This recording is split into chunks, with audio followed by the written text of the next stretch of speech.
안녕하세요. 구속의 경륜 109번째 시간입니다. 오늘도 지난 시간에 이어서 요한계시록 17장에 대해서 계속 연구를 해보도록 하겠습니다. 지난 시간에 우리가 이 붉은 짐승의 존재에 대해서 우리가 연구를 해보았는데요. 사단임을 우리가 이제 알게 되었는데, 이 붉은 짐승이 무저갱에서 올라온다는 이 의미가 무엇인지 우리가 우선 요한계시록 17장 8절 말씀을 보면서 또 연구를 해보도록 하겠습니다. 내가 본 짐승은 전에 있었다가 시방 없으나 장차 무저갱으로부터 올라와 멸망으로 들어갈 자니 라고 말씀을 하고 있습니다. 이 말씀은 이 붉은빛 짐승, 이 짐승은 시방은 없지만 장차 무저갱으로부터 올라와서 멸망으로 들어간다고 기록되어 있습니다. 지난 시간에 연구했던 것처럼 이 붉은 짐승은 이 존재가 사단이었죠. 그래서 사단이 무저갱에서 올라와 멸망으로 들어간다고 기록되어 있는 것입니다. 그러면 무저갱이 무엇인지, 이 무저갱의 이 사전적인 의미는 밑이 닿는 데가 없이 깊은 구렁텅이를 이게 무저갱이라고 말씀하고 있는데, 그러면 이 성경에서 말하는 무저갱은 어디일까요? 성경은 그리스도의 재림으로 성도들은 하늘로 승천하고 모든 악인들은 죽임을 당하고 죄악의 잔해만이 남아있는 이 세상을 무저갱이라고 말씀하고 있습니다. 이것은 사탄이 1000년 동안 이제 예수님 재림하고 이제 모든 의인들은 성천을 했죠. 성천을 하고 이제 사단만이 이 1000년 동안 갇혀 있을 이 지구를 무저갱이라고 말씀하고 있는 것입니다. 이것에 관련된 말씀은 요한계시록 20장 1절에서 3절 말씀을 보면서 확인해 보도록 하겠습니다. 또 내가 보매 천사가 무저갱 열쇠와 큰 쇠사슬을 그 손에 가지고 하늘로서 내려와서 용을 잡으니 곧 옛 뱀이요 마귀요 사단이라 잡아 1000년 동안 결박하여 무저갱에 던져 잠그고 그 위에 인봉하여 1000년이 차도록 다시는 만국을 미혹하지 못하게 하였다가 그 후에는 반드시 잠깐 노일이라 라고 말씀을 하고 있습니다. 이 말씀을 보면 이 천사가 이제 무저갱 열쇠와 그리고 큰 쇠사슬을 이제 하늘에서부터 가지고 내려옵니다. 그래서 이제 이 사탄을 잡아서 이 1000년 동안 이제 이 무저갱에 던져 잠그고 그 위에 인봉해서 이 1000년이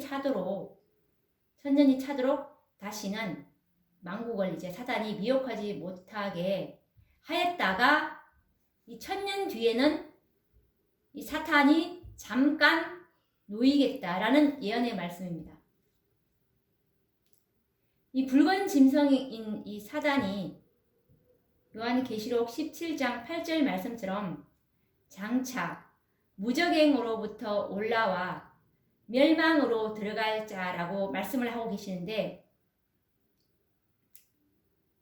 이 말씀은 우리가 조금 전에 얘기했다시피 이 예수님께서 재림하신 이후에 의인들은 이제 하늘에서 1000년 동안 이제 왕노릇합니다. 요한계시록 20장 6절에 그 말씀이 있는데요. 첫째 부활에 참여하는 자들은 복이 있고 그들이 하나님과 그리스도의 제사장이 되어 천년 동안 그리스도로 더불어 왕 노릇하리라 라고 말씀하고 있기 때문입니다. 그동안 사단은 죽음과 죄악의 흔적만이 남아있는 이 황량하고 공허한 이 지구, 이 무적행 상태에 있는 이 지구에서 천년 동안 이제 거하게 될 것입니다. 그리고 천년이 이제 다 차면은 그리스도와 이 의인들은 새 예루살렘 도성과 함께 이제 이 땅으로 내려오게 될 것입니다. 그때에 이 지상에 잠들어 있던 모든 악인의 부활이 이제 있을 것입니다. 이것은 사도행전 24장 15절 말씀에 기록하고 있습니다. 악인의 부활이 있으리라 라는 것이 바로 이 재림 후에 천년 뒤에 있을 악인들의 부활을 말하는 것입니다. 그래서 이 바다 모래처럼 많은 악인들이 이제 부활할 것인데요.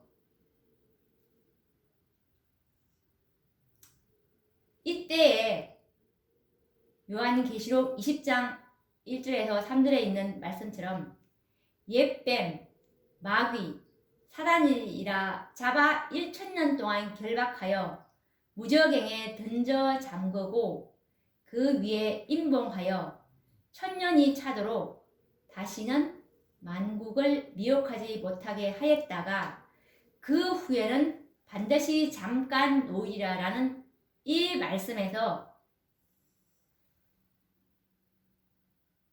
예수님 재림 후에 천년 동안 사단은 이 무저갱 상태에 있는 지구에 갇혀 있다가 천년이 이제 차면은 그 후에 반드시 잠깐 놓으리라는 이 말씀이 이제 응하게 되는 것입니다. 그래서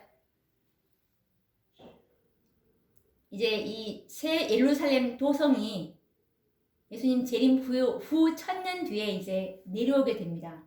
이 지구에 내려올 때 예수님께서 이제 악인들을 부활을 시키고 그리고 사단으로 하여금 다시 활동을 재개할 수 있게 되는데 이때 무저갱에서 올라와 잠시 놓으리라는 말씀이 이때 응하게 되는 것이죠. 그런데 사단은 잠시 후에 모든 악인들과 함께 이제 심판을 받고 영원한 멸망에 들어가게 될 것이라고 요한계시록 17장 11절에 말씀하고 계십니다. 요한계시록 17장 11절 말씀을 한번 확인해 보도록 하겠습니다. 전에 있었다가 시방 없어진 짐승은 8째 왕이니 7 중에 속한 자라. 저가 멸망으로 들어가리라 라고 말씀하고 있습니다. 이렇게 해서 이제 사단이 8째 왕이 되는 것입니다. 이제 사단이 어떻게 8째 왕이 되는지 우리가 그 과정을 한번 또 구체적으로 한번 생각해 보도록 하겠습니다. 사단은 1000년 동안 이제 폐허가 되고 공허한 무저갱과 같은 이 지구에 갇혀 있었지만 이제 무저갱에서 나와서 부활한 모든 악인들을 이제 미혹해서 그들의 통솔자가 되어서 그리스도와 성도들 그리고 이 지구에 내려온 새 예루살렘 도성을 이제 침략하기 위해서 이제 계획을 세우게 됩니다. 이때 사단이 잠시 동안 왕이 되는 기간이고 그리고 예언상 8째 왕이 되는 순간입니다. 그런데 이 사단이 8째 왕이 되는 그 기간은 그렇게 길지 못할 것이고 악인들과 함께 멸망으로 들어가게 될 것입니다. 그래서 계시록 17장 11절에 있는 말씀처럼 전에 있었다가 시방 없어진 짐승은 8째 왕이니 7 중에 속한 자라. 저가 멸망으로 들어가리라 라는 예언이 응하게 되는 것이죠. 이때 이 상황을 이제 우리가 선지자께서 기록하신 이 예언의 신으로 한번 확인을 해보도록 하겠습니다.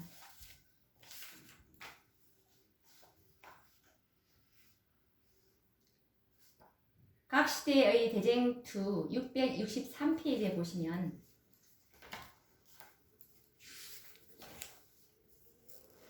이제 사단은 최상권을 위한 마지막 큰 싸움을 준비한다.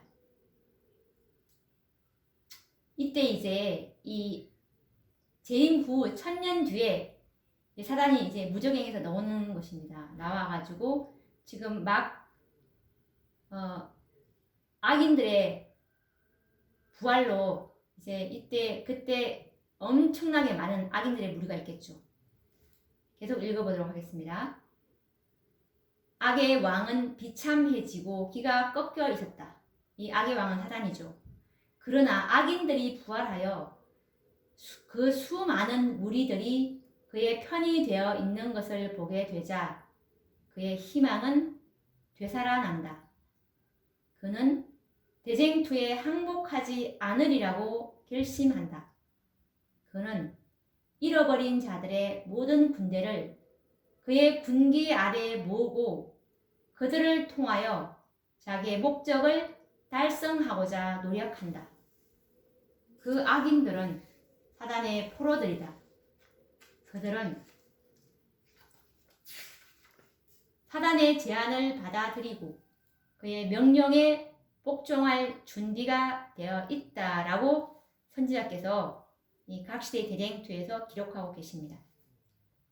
이때가 이제 사단이 지상에서 다시금 왕이 되는 순간이고 바로 8번째 왕이라는 예언이 응하게 되는 것입니다.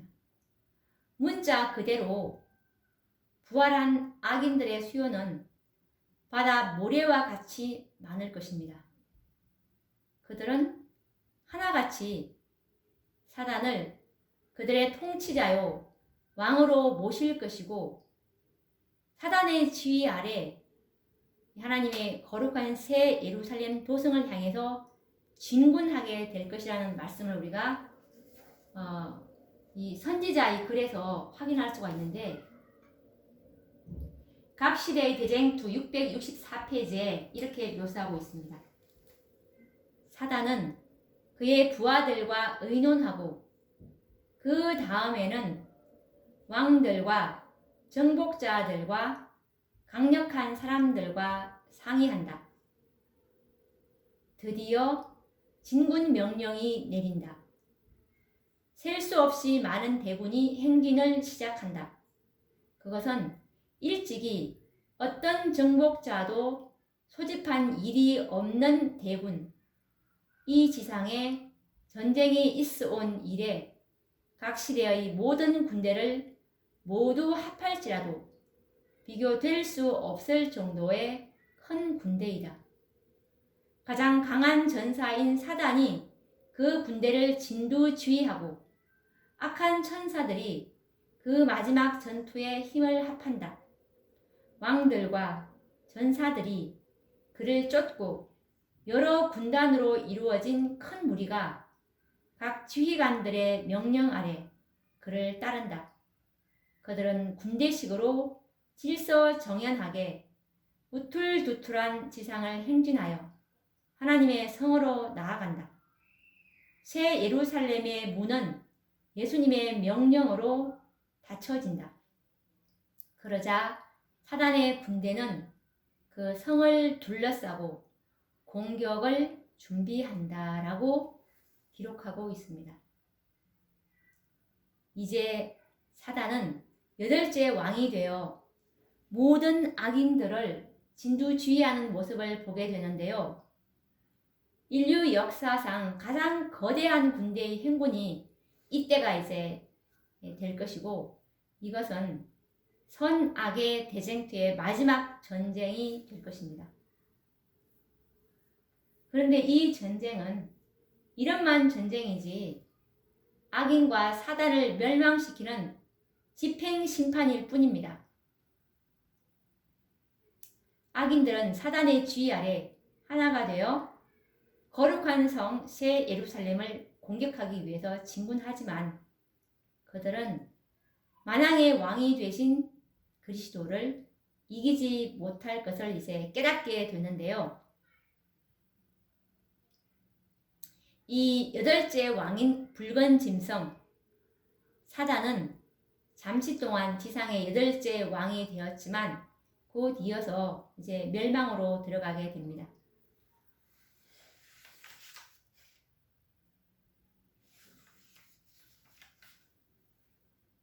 이렇게 해서 이제 계시록 17장에 난해한 모든 예언들은 모두 말씀 그대로 이제 성취되고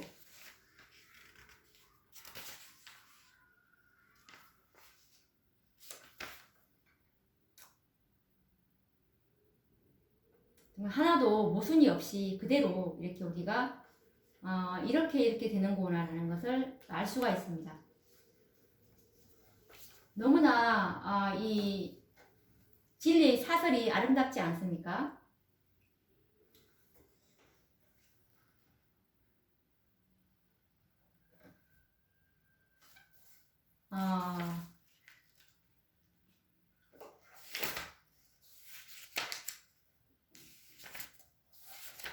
우리가 이 붉은 짐승에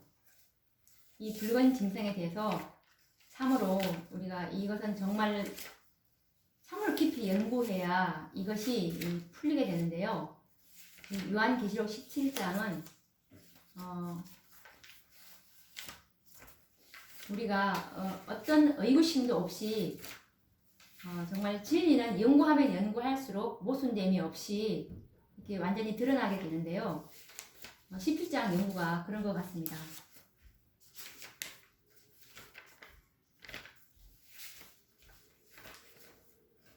다음 시간에도 우리가 이 요한계시록 17장에 대해서 어떤 의혹도 없을 정도로 깊이 연구를 해야 되는데요. 다음 시간에도 이 17장에 대해서